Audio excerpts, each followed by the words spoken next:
안녕하세요. 어느덧 봄을 지나 여름으로 달려가네요. 아이 잃은 죄로 수십 년간 봄놀이 한번 가보지 못하고 죽을 날만 기다리고 있던 저를 하늘이 불쌍히 여기셨는지 생각지도 못한 큰 선물을 받게 되었습니다. 이 땅에 저와 같은 슬픔을 간직한 부모님들이 많으실 것 같아 사연을 보냅니다. 컴퓨터에 익숙하지 않아 지금까지 제게 있었던 긴 인생 이야기를 손으로 쓰고 있는데 글솜씨가 없어 잘 쓸 수 있을지 걱정이 되네요. 그래도 시청자 여러분들께서 잘 들어주시면 감사드리겠습니다. 저에 대한 소개를 간단히 하자면 저는 곧 70대를 바라보는 늙은이이고 전국 시장을 돌면서 뻥튀기 장사를 하고 있습니다. 처음부터 제가 장사를 시작한 것은 아닙니다. 제 고향은 강릉입니다. 입에 겨우 풀칠하고 살았던 딸 부잣집의 맏딸로 태어나 어린 동생들을 7이나 보살펴야 했습니다. 동생들을 입히고 먹히고 학교에 보내놓고선 부모님의 농사일을 돕느라 저는 초등학교만 겨우 졸업할 수 있었습니다. 그러다 보니 자연스레 제 삶을 희생하게 되었고 동생들의 거는 기대가 커서 서울로 올라와 공장을 다니며 집안 살림에 돈을 보태느라 연애는 남의 일이었습니다. 그 당시 제가 다니던 공장에서 함께 일하던 한 친구가 있었는데 어느 날 그 친구의 오빠가 동생을 보러 서울로 올라왔습니다. 함께 마중을 나갔던 친구가 같이 저녁을 먹자며 버스터미널 앞 어느 국수집에 함께 들어갔고 거기서 그렇게 만난 친구의 오빠를 남자로서 난생 처음 좋아하게 되었습니다. 다시 시골로 내려간 그와 계속해서 편지를 주고받으면서 소식을 이어나가다가 막내 동생이 중학교를 졸업하던 해에 결혼을 할 수 있었습니다. 돈이 없어 결혼식을 올리진 못하고 혼인신고만 했지만 그와 한 가정을 이룰 수 있게 되어 그 무엇과도 바꿀 수 없는 행복을 얻었다고 생각했었습니다. 그렇게 저를 따라 남편은 서울로 올라와 터를 잡게 되었고 함께 공장에 다니게 되었습니다. 열심히 일하면서 아껴 살다 보면 언젠가는 부자가 될 수 있을 거라는 꿈을 꾸게 되었습니다. 저희는 정말 성실히 일만 했습니다. 5년쯤 지나서 어느 정도 돈이 모이자 저희는 시장에 작은 과일 가게를 열었습니다. 장사는 처음이긴 했으나 새벽부터 나가 시장에서 가장 먼저 문을 열고 어둑한 밤에 가장 늦게 퇴근하며 꽤 부리지 않고 정말 열심히 일을 하며 돈을 모았습니다. 돈이 생기니 행복했을 것이라고 생각하시겠지만 그쯤 저희에게 가장 큰 고민이 있었는데 바로 아이가 생기지 않는 것이었습니다. 계속해서 아이를 갖기 위해 노력했지만 몇 년 동안 아이는 들어설 생각도 하지 않은 채 친구들과 이웃들이 자식을 낳고 가정을 꾸리며 행복하게 사는 모습만 한없이 부러워해야 했습니다. 나이는 점점 더 많아지며 속이 까맣게 타들어갔지요. 저와 남편은 아이를 낳기 위해 자식만 7명을 낳았다는 아주머니에게 속옷을 빌려 입거나 한 달에 한 번 장사를 접곤 용하다는 점집이나 저를 찾아 아들이든 딸이든 더도 말고 덜도 말고 딱 하나만 점지해달라고 계속해서 빌었습니다. 딱히 미신을 믿지 않았지만 절박하니 지푸라기라도 잡고 싶더라고요. 하지만 신이 저의 기도를 듣지 못했는지 계속해서 아이가 생기지 않아 늘 고민이었습니다. 그러던 어느 날 한 시장에서 이불집을 하던 한 아주머니가 당신네 동생네도 아이가 생기지 않아 백방으로 노력하다가 한 무당 덕분에 자식을 점지받았다며 딱한 저희 사정을 불쌍히 여기며 그 무당이 있는 곳을 알려주었습니다. 이렇게까지 노력했는데도 안 생기면 그냥 저와 남편 팔자에 자식이 없는 것이라고 여기며 우리 둘이서 행복하게 살자고 남편과 다짐하고선 그 아주머니가 알려주신 무당집을 찾아갔습니다. 있긴 있어. 아들이 하나 있네. 선녀의 말씀을 듣자마자 희망이 생기는 것 같았습니다. 선녀님, 정말 저희도 자식을 가질 수 있을까요? 응, 둘 팔자에 아들이 하나 있긴 하다고 그러시는데 근데 있긴 한데 분명 있다고는 하나 선녀의 말끝이 흐려져 제 남편이 불안한지 조심스레 물었어요. 있긴 한데 무슨 문제라도 있을까요? 그러자 선녀는 뭔가 걸리는 게 있다는 듯이 이렇게 얘기하더라고요. 있긴 한데 말이지. 애가 어릴 때부터 고생을 좀 많이 하겠네. 라고 하며 들려주신 이야기는 충격적이었습니다. 아직도 그때 선녀의 목소리가 귓가에 생생하게 들리는 것 같아요. 사실 저와 남편은 아이가 생기지 않는 팔자를 갖고 있는데 조상님들의 덕이 있기도 하고 둘 다 맞이로 어린 시절부터 동생들을 보살피면서 자신을 희생했기 때문에 하늘이 가엾게 여겨 똑똑한 아이를 하나 점지해 줄 거라고 하더라고요. 그런데 원래 팔자에 있었던 자식이 아니기 때문에 애가 어릴 때부터 고생이란 고생은 다 하게 될 거라고 하시더라고요. 그렇게 고생하다가 보면 언젠가는 신께서 아이의 어깨에서 고생을 다 없애고 애가 큰 인물이 되게끔 해주실 거라고 그러더라고요. 애가 고생하지 않을 방법이 없는지 태어나지도 않은 아이를 위해 선녀에게 빌고 또 빌면서 물어봤지만 고생해야 큰 인물이 된다는 말만 되풀이하면서 저희에게 이만 돌아가라고 하더라고요. 그렇게 집으로 돌아가면서 저는 아이를 점지받은 일보다도 아이가 태어나 고생을 겪게 될 거라는 생각에 마음이 편치 않았습니다. 왠지 찝찝하더라고요. 그러나 제 남편은 아이가 태어나서 고생을 겪더라도 부모인 우리가 옆에 있으니 우리가 잘 보살펴주고 막아주면 큰 어려움 없이 지나갈 거야. 그리고 그 말을 너무 믿을 필요 없어. 어쨌든 아이가 생긴다고 하니 기분은 좋다. 라고 말하며 저를 다독여 주었습니다. 그렇게 선녀를 만나고 돌아온 지 1년도 채 안 되었을 때 저는 입덧을 하게 되었고 그로부터 몇 개월 뒤 건강한 사내 아이를 낳았습니다. 그 아이의 이름이 동우였습니다. 동우가 태어나자마자 동우 아빠, 아기가 눈, 코, 입 다 달려 있어요? 라고 저는 남편에게 물었고 남편은 펑펑 울며 그럼 우리 동우 정말 건강하고 너무 예뻐. 눈 떠서 우리 아들 봐봐. 하며 맥이 빠져있는 제게 아이를 보여주었습니다. 동우, 우리의 아들은 정말이지 햇살같이 밝은 얼굴로 울거나 인상도 찌푸리지 않고 지 엄마를 신기하듯 바라봤습니다. 그때 우리 아들의 얼굴은 70에 가까운 지금까지도 생생하게 기억납니다. 어릴 때부터 고생한다는 이야기에 어딘가 장애를 갖고 태어날까 임신 내내 노심초사했던 마음이 아이의 미소를 보자마자 씻은 듯이 사라져버렸습니다.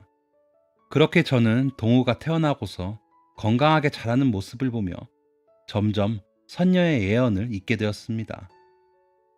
동우 엄마, 큰일 났어. 얼른 병원으로 가봐. 동우가 5살이 되던 해 과일 배달 나간 동우 아빠를 기다리며 동우의 재롱을 보고 있는데 떡집 아저씨가 달려오면서 제게 얼른 동우를 안고 병원으로 가보라며 동우 아빠가 사고가 나서 병원에 있다고 알려주셨습니다. 놀란 마음에 얼른 동우를 업고선 택시를 타고 병원으로 가면서 제발 큰일은 없게 해달라고 신께 빌고 또 빌었습니다. 하지만 병원에 도착했을 때 저를 맞이한 건 동우 아빠가 아닌 간호사 선생님이었습니다. 오토바이 사고인데 뺑소니라 병원에 실려왔을 때 이미 심장이 멈춰 있었고 제가 도착하기 몇 분 전 사망 선고를 받았다고 했습니다. 그 순간 저는 하늘이 무너져 내리는 것만 같았습니다. 사고가 나던 전날 밤까지만 해도 돈 많이 벌어서 두 돌도 전에 한글을 뗀 우리 똑똑한 동우 훌륭한 사람으로 키워내자고 같은 이불 아래에서 약속하고 또 약속하던 사람이 어느 날 갑자기 차가운 시체가 되어 제 앞에 누워있는데 정말이지 눈앞이 캄캄하더라고요. 동우 아빠를 친 사람은 끝끝내 누구인지 밝혀내지 못한 채 그렇게 제가 사랑하던 남편, 우리 동우의 하나뿐이었던 그이는 그렇게 마음속에 묻어야 했습니다. 동우 아빠가 그렇게 허망하게 가고 나서 슬퍼할 겨를도 없이 그이가 동생 결혼을 위해 받았던 대출 때문에 은행에서 갚으라고 독촉장이 오더라고요.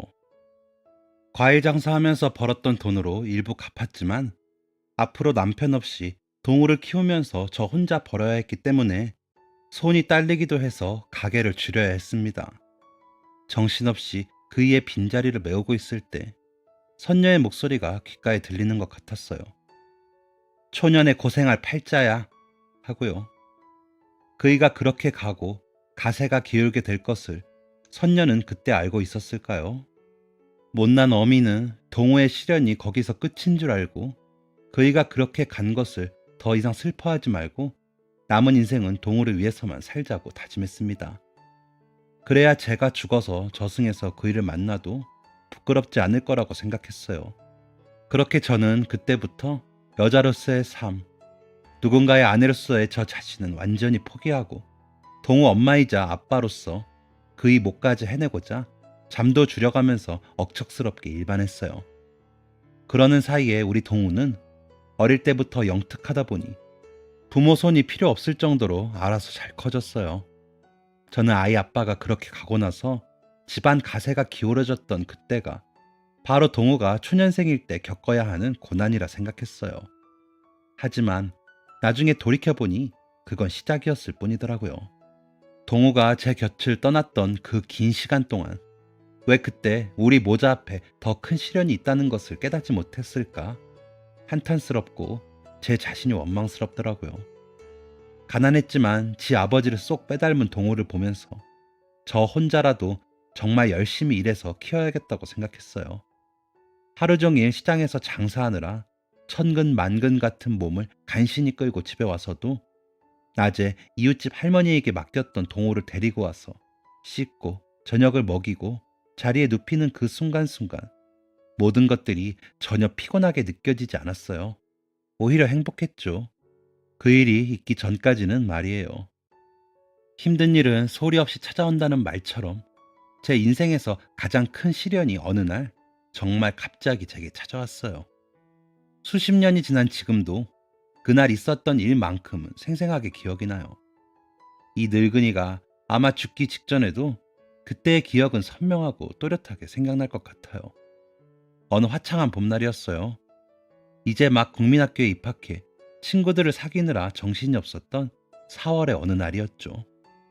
소풍을 간다며 엄마한테 난생 처음 김밥을 싸달라는 아이에게 장사하느라 정신이 없어서 전날 밤 시장에서 남은 떠리로 팔고 있던 김밥 도시락을 하나 사와 아침에 시장으로 일하러 나가면서 아이 가방 옆에 놔두고선 애를 깨웠죠. 동우야, 엄마 일하러 나가니까 선생님 말 잘 듣고 친구들이랑도 잘 놀고 소풍도 잘 다녀와 라고 귓가에 속삭인 다음 이마에 뽀뽀를 해주고 나서 서둘러 집을 나섰어요. 하루가 어떻게 가는지도 모르게 정신없이 과일을 팔고 있는데 뭔가 갑자기 쎄한 느낌이 들더라고요. 때마침 저 멀리서 우리 동우 아빠가 그렇게 허망하게 갔을 때와 똑같이 한 아주머니가 달려오면서 동우 엄마! 동우 엄마! 눈물이 그렁그렁 맺힌 상태로 소리를 지르더라고요.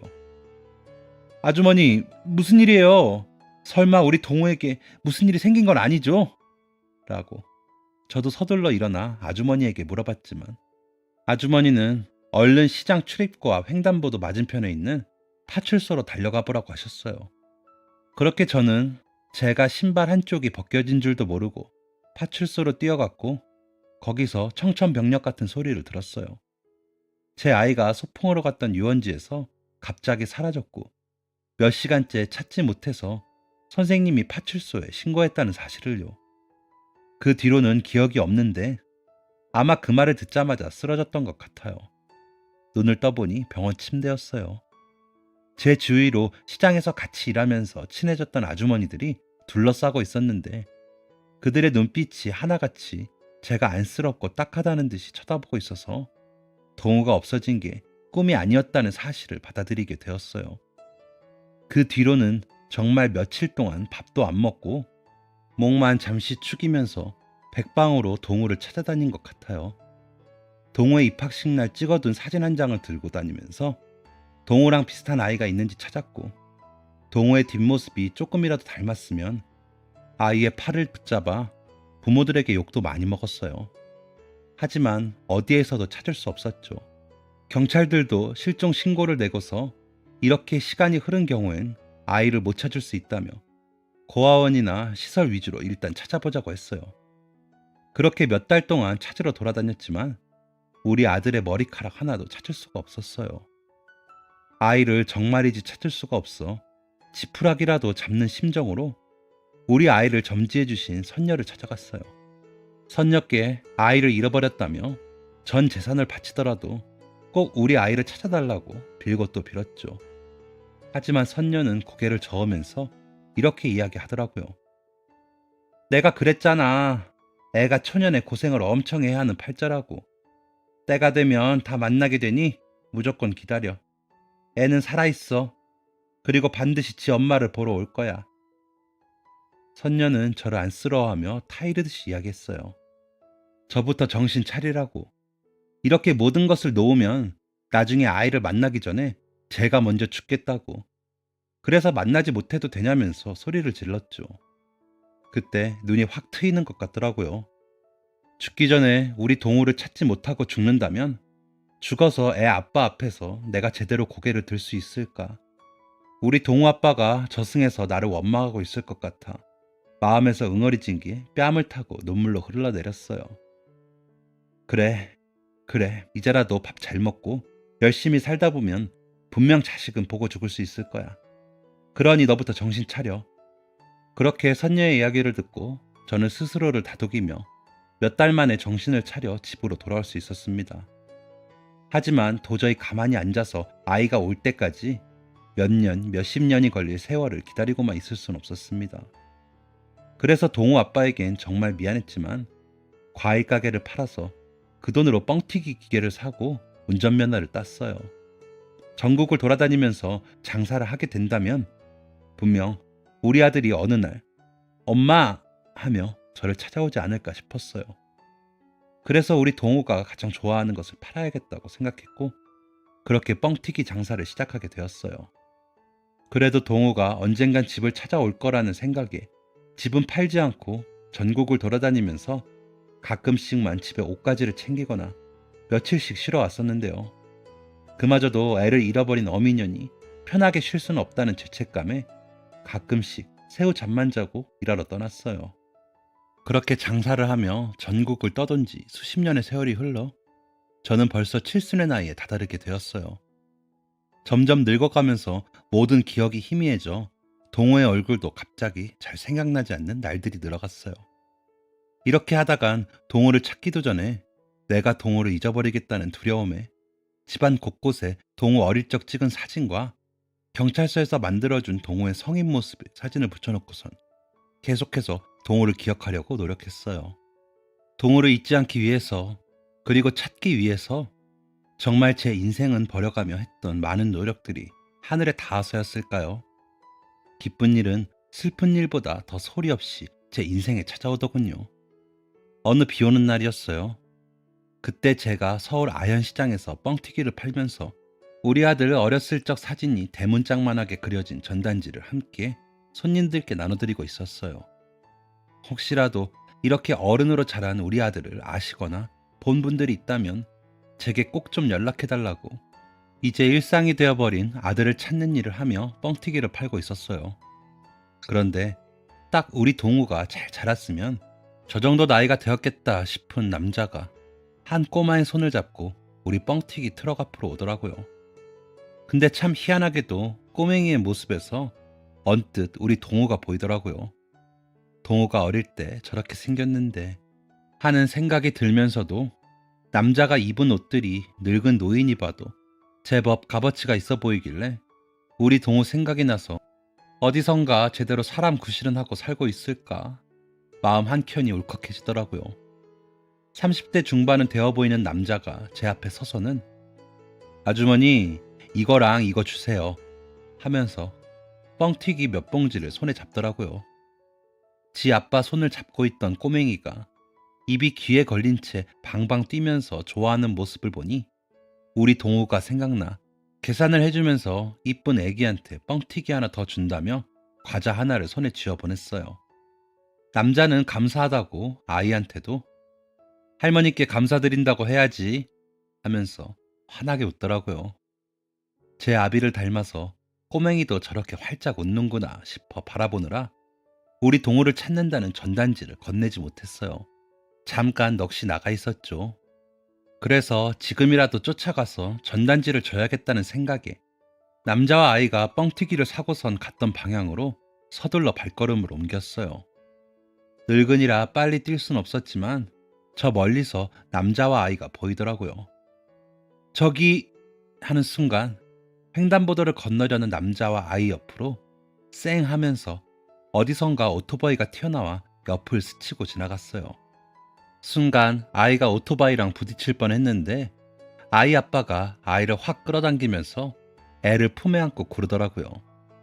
놀란 마음에 서둘러 아이 아빠를 살피러 갔는데 이를 처음부터 끝까지 보고 있었던 사람들이 몰려들자 아빠 품 안에 파묻혀 있던 애가 엉엉 지 아빠 허리를 잡으면서 울더라고요. 그런데 남자는 구르면서 충격이 있었는지 깨어날 생각을 하지 않았습니다. 누군가 119에 신고하고 아이 아빠를 깨우기 위해 계속 흔들었지만 남자는 눈을 뜨지 않았고 그러면 그럴수록 애는 옆에서 더 자지러지게 울었습니다.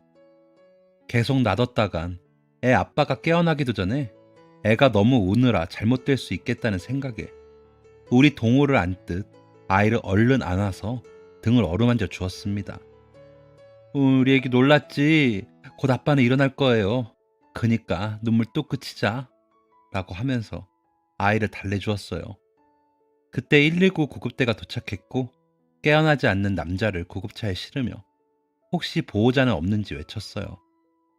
그때 아이가 제 팔을 잡고 놔주지 않아 아이를 안고선 제가 보호자는 아니지만 같이 따라가서 애를 돌보겠다고 했죠.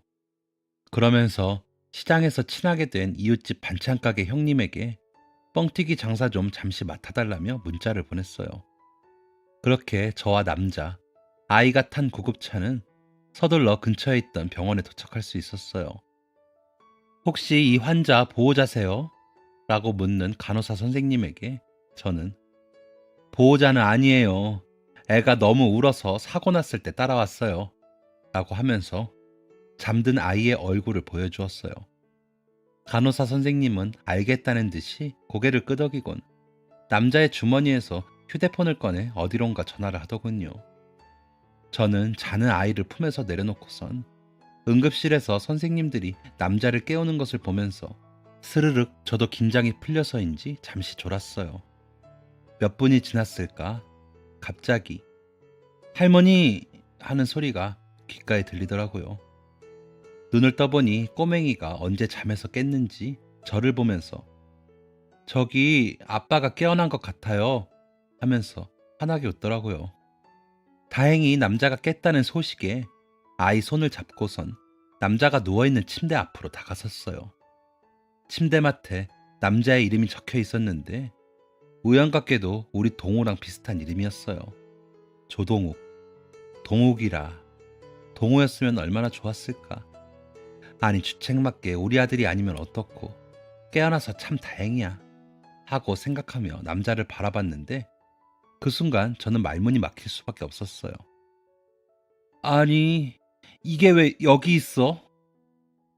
우리 아들과 이름이 비슷한 거야 우연일 수 있겠다 싶었지만 의사 선생님이 혹시라도 다친 곳은 없는지 바지를 걷어놓은 왼쪽 다리 무릎 위로 바로 그 흉터가 보였어요. 동우가 8살이 되었을 때 학교에서 잠자리 채집 숙제를 내줬다고 나무에 올라가다가 떨어져서 치료하느라 생겼던 솔방울 모양의 흉터. 그게 눈앞에 보이는 이 청년의 무릎에도 똑같이 새겨져 있었어요. 이럴 수가 없는데, 이럴 수가 없는데. 아주머니, 안 그래도 애가 옆에 없어 깜짝 놀랐는데 간호사 선생님들이 할머니가 데리고 있었다고 말씀해 주시더라고요. 정말 감사드려. 아니, 근데 아주머니 왜 우세요? 잠시 기절한 것뿐 다친 데는 전혀 없다고 당황해하는 남자가 이유를 알 수 없다는 듯이 제게 물었지만 저는 대답할 수가 없었습니다. 호흡이 가빠지고 계속해서 눈에서 눈물이 나서 말을 제대로 뱉을 수가 없었어요. 혹시 저기 올해 나이가 몇이에요? 네? 아, 저 올해 35살이고요. 이름은 조동욱인데 아마 본명은 조동우일 거예요. 어릴 때 사연이 있어 어머니와 떨어져서 보육원에서 자랐거든요. 동우야? 아이고, 아이고 보육원이라니. 이게 대체 무슨 일이냐?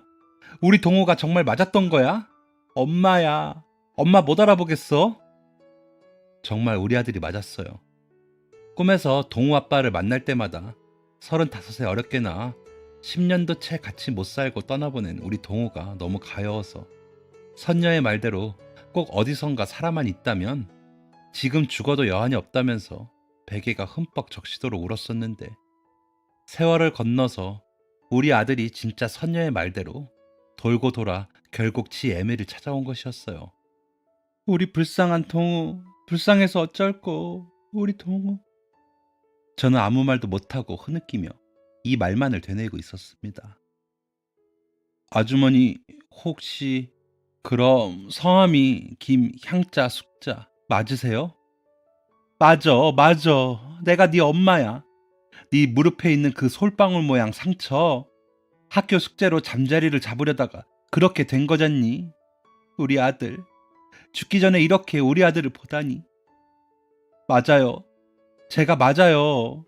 어렴풋이 학교에서 숙제 내준 것 때문에 뒷산에 올랐다가 다쳤을 때 치료하고 나서 생긴 흉터였는데, 진짜, 아니 어머니가 제 어머니가 맞는 거죠? 제가 아버지 이름은 기억을 못하지만 어린 시절에 기억이 되살아날 무렵에 어머니 이름이 계속해서 머릿속에 맴돌았어요. 그리고 잊지 않으려고 매일 되뇌었어요. 어머니, 제게 정말 어머니가 있었다니. 저는 정말 어머니를 못 찾을 줄 알았어요. 그 자식 때문에. 그 자식이라니?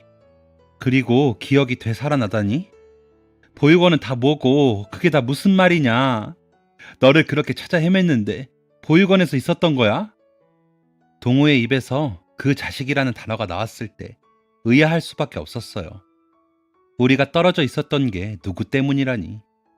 보육원으로 데려간 게 설마 그 누구 때문이라고? 갑자기 그 순간 눈앞이 캄캄해지는 느낌이 들었어요. 제가 어릴 때는 충격 때문에 기억이 잘 나지 않았지만 기억이 돌아오고 나서 가장 먼저 떠오른 건 저를 버린 사람의 얼굴이었어요. 분명 우리 앞집 살던 최씨 아저씨, 그 자식 때문에 제가 보육원에 버려진 거였어요. 그 뒤로 동우가 이야기하는 말은 정말 충격적이었습니다. 분명 소풍 나가 친구들과 유원지에서 신나게 놀다가 선생님과 친구들과 숨바꼭질을 하고 있을 무렵 누군가 자신의 등 뒤를 손으로 툭툭 치면서 자신의 얼굴을 보여줬다고 합니다. 평소 안면이 있었던 앞집 아저씨라 여기 아저씨가 왜 있냐는 생각을 잠시 했었지만, 아저씨가 엄마가 부른다면서 지금 빨리 가야 한다고 소리 지르며 재촉하는 탓에 어린 마음에 무서워서 아저씨를 따라갔다고 하더라고요. 그렇게 아저씨가 운전하던 검은색 승용차를 타고 몇 시간을 달려 어느 강원도의 외진 곳에 한 보육원 앞에 도착하게 되었고, 그 앞에서 남자는 동우에게 엄마가 살기가 어려워져서 잠시 보육원에 동우를 맡겨달라고 자신에게 부탁했다는 이야기를 했다는 것입니다. 그러면서 엄마가 나중에 찾으러 와야 하니까 그때까지 동우란 이름 대신에 네 이름은 동욱으로 불러야 한다면서 아이에게 소리를 질렀다고 하더라고요. 똑똑한 우리 동우가 엄마를 만나게 해달라고 울면서 남자에게 매달렸지만, 엄마가 너를 버렸으니까 여기서 살아야만 한다고 아이를 다그쳤고, 동우는 그 순간 충격에 정신을 잃었다고 합니다. 나중에 깨어났을 때 자기가 누구인지도 모르겠고 전의 기억도 나지 않으며 말을 하려고 해도 말이 나오지 않았다고 하더라고요. 보육원에는 남자아이가 자기 조카라고 했고, 부모가 갑자기 자동차 사고로 세상을 떠난 바람에 하나뿐이었던 조카가 충격을 받아서 말도 어눌하게 하고 자기가 누구인지도 모른다면서 돈을 벌러 외국에 나가 있는 동안 애를 잘 맡아달라고 했다고 하더라고요. 보호자가 있었던 아이였기 때문에 다른 아이들과는 따로 분류되어 실종 신고가 들어와도 전혀 아이를 떠올리는 사람이 없었다고 합니다.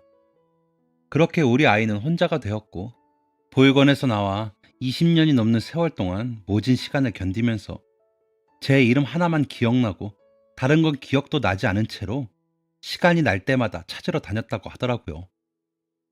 뭐라고? 저는 그간 있었던 사연을 듣는데 억장이 무너지는 줄 알았어요. 최 씨라니.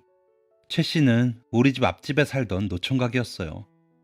어느 날 자기와 살림을 합치자고 밑도 끝도 없이 대뜸 우리 집에 들려 얘기하는 꼬락서니를 보고선 동우 때문이라도 전혀 그럴 생각 없으니 남들 보기 전에 나가라고 소리를 질렀었는데 그 최 씨가 우리 동우를 뭐 어떻게 했다고요? 세상에, 우리 동우를 지 엄마와 생이별을 하게 만들다니요. 그 육실할 놈. 얼마 전에 집에 잠시 들렸다가 암으로 죽었다는 소식을 듣고선 옛날이 생각나 부조로 5만 원을 남은 가족들에게 주고 왔는데 내 아이에게 시련과 고난을 줬던 나쁜 자식이 그 최 씨였다니. 어머니, 저 그래도 정말 열심히 살아서 번듯한 직업도 갖고 있고요. 어느새 이렇게 예쁜 아들도 낳았어요. 어머니가 너무 보고 싶어서 아까 사고 날 때도 우리 어머니는 보고 죽어야 하는데 하는 생각이 제일 먼저 나더라고요. 아이고 내 새끼 우리 동우 이제야 다시 만나다니. 내가 이제야 죽어서 동우 네 아버지를 볼 면목이 생기는구나. 창하다 우리 동우. 살아있어서 너무 고맙다. 우리는 그렇게 병원에서 온 사람들이 구경 올 정도로 병실이 떠나가게 소리내며 울었고 곁에 있던 꼬맹이, 아니 우리 손자 녀석도 합세해 3대가 같이 어린애들처럼 엉엉 울었답니다. 그 일이 있은 후 저는 유전자 검사 결과가 나온 뒤 뻥튀기 장사를 모두 정리하고 우리 동훈애와 살림을 합쳤어요. 물론 며느리도 동우가 사람 보는 눈이 좋았는지 정말 참하고 좋은 여자였고 같은 사무실에서 일하는 터라 함께 살면서 아이를 키워달라고 먼저 이야기를 꺼내더라고요. 갑자기 생긴 늙은 시어머니인데도 저를 따스하게 맞이하는 그 아이의 모습을 보며 손을 잡고 또 어린 애기처럼 저는 계속 울기만 했습니다. 저는 지금 늙음하게 그 누구보다도 행복합니다. 자식이 생겼고 며느리가 생겼으며 우리 동우가 커가는 모습을 대신해서 보여줄 사랑스러운 손자도 생겼습니다. 저는 뻥튀기 장사를 접은 후 지금은 운동도 열심히 하고 건강하게 오래 살려고 노력하고 있습니다. 남은 인생 아이들을 위해서 아프지 말아야 이 행복을 누리죠. 여러분은 기적을 믿으시나요? 저는 우리 동우를 만났기 때문에 기적을 몸소 경험했기 때문에 앞으로는 믿으려고요. 여러분이 힘든 일이 있다면 분명 언젠간 기적이 올 거예요. 이 기적을 경험하고 나서 저는 교회에 나가 기도도 열심히 드리고 있답니다. 기적을 만나게 된다면 있는 힘껏 기회든 행복이든 무엇이든 잡으시길 바라겠습니다. 제 이야기를 들어주셔서 진심으로 감사드립니다. 안녕히 계세요. 지금까지 사연 들어주셔서 감사합니다. 사연이 재밌으셨다면 구독과 좋아요를 눌러주세요. 감사합니다. 안녕히 계세요.